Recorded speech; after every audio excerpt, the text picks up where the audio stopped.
What's going on, guys? This is MISPLAY, and today I'm going to show you a huge misplay that made me completely lose a match, and I could have avoided that completely if I just played better. And because of that, because of the fact that I wasn't really able to think really far enough, I unfortunately had to lose one of the most, I don't know, in my favor games of pretty much all time. So I'm just going to try to recreate the scenario that happened. This was a while back, and obviously my opponent wasn't playing Prank Kids, and you're going to see what is actually going to happen. I mean, whatever, the Hornet Drones, it wasn't necessarily Hornet Drones. What is really important is the Link monster that I'm going to summon, which is gaining in popularity. So if you want to make a lot of free money, try to buy 3 or more copies of the Link monster that I'm about to summon in 2 seconds. And it is the artifact Dagda. The reason why this card is good is because people are now playing Lightning Storm, and when your opponent activates that, you can actually use the effect of Dagda in order to set any artifact monster from your deck to your field, so you can set stuff like, I don't know, Artifact Scythe, Artifact Lancia, and then if your opponent had Evenly on top, well, you can't use it because you have Lancia, and if your opponent is playing a combo deck, like, I don't know, Prank Kids, for example, this is a situation, and you go for Scythe, they can't even make a Link 1 monster, so they can't play at all, which is really, really cool. And of course, Trap Trick is also a card that can set Waking the Dragon. So look at my deck.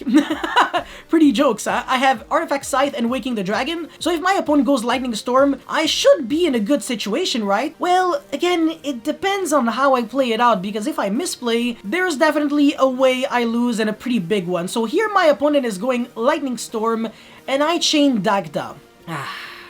Now I feel like the majority of the player base would not really discriminate this play from just not chaining Dagda and using Trap Trick instead. For them, it's okay to be trigger happy because there's nothing you should be afraid of. It's kind of like the same thing whether you go Dagda chaining 2 and then Trap Trick chaining 3, or Trap Trick chaining 2 and then Dagda chaining 3. But it changes a lot, and that's because of the gamma that is in my opponent's hand. And as I keep saying, it's not because your opponent may only have like a 39% chance of having gamma, and also that only depending on if your opponent even plays gamma in the first place. Even if your opponent has like a 1 chance out of 10,000 to draw gamma, what you should actually try to condition your brain to do is always try to play around as many cards as possible, especially if they are devastating. So a card like Lightning Storm, for example, kind of managed to create like a culture of people trying to punish people for lightning storming them in the first place. This is why you actually see people going Trap Trick into Waking, and now people going Artifact Dagda into the artifact cards. I'm going to make a full review on Artifact Dagda, by the way, so don't worry about that too much, because it does way more than just set the artifact cards. There's actually kind of some loops that you can do with Dagda.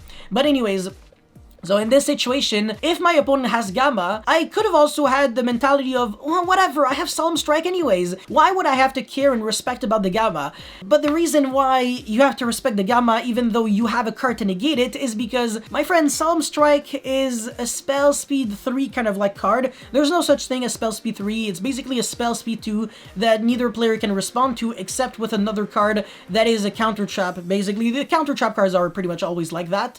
And this is going to be pretty problematic, because if I go Solemn Strike to negate it, you probably already was able to tell that the Trap Trick won't be usable because I won't be able to respond against myself. So that's exactly what I'm doing, and now, just because I'm really scared of that gamma doing 2 things: negating my Dagda, so I am trying to set the Artifact Scythe in order to stop my opponent from playing, but also trying to prevent him from summoning 2 monsters on the field, because this could be devastating against me. He could summon the Driver, which could jump over my Scythe, for example, and then he could have some other stuff. He could make Needle Fiber if there's a way for him to stop the Scythe, and it just goes super downhill from there. So yeah, the strike on the gamma here just to let the Trap Trick not resolve, not the way to go. And then I get back the Scythe, and then he has the Imperm. So look at this, man. I had 3 cards and I had to blue it. My opponent wins the game now, and that's it. That's all. It's just not the ideal way to play it out, and I'm just going to show you how ridiculously different it is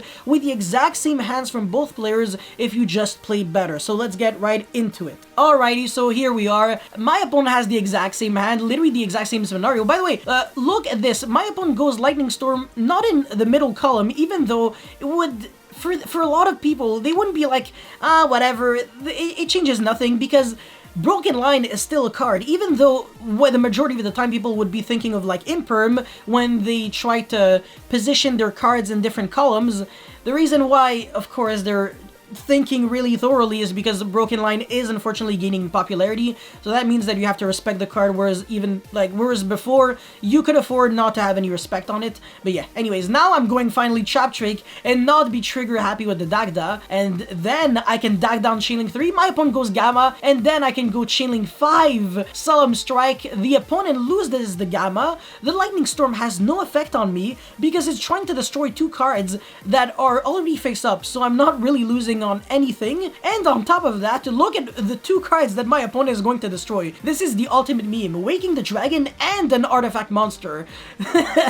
Absolutely horrible. So I can summon something like Naturia Exterio and Artifact Scythe. You could also summon Last Warrior and Ultimate Falcon, but the reason why I like the Naturia Exterio is if your opponent has something like an Imperm on Resolution or some other stuff, you can actually just make sure to negate those other cards so that your opponent never has a way to break your board, because maybe the Scythe won't be enough, but Scythe plus Exterio is an absolute guaranteed of being enough. So that's pretty nice, and yeah, that's basically all I had to show you guys. It's all about playing your cards correctly and think of all of the ways to lose instead of just trying to think that regardless of what you do, you're going to win. So I really hope you guys were able to enjoy and learn a thing or two, like I said, and that's pretty much it. Thank you very much for watching. Don't forget to like and subscribe. Motivates me so much to keep making videos like these, and I'll see you next time. Peace.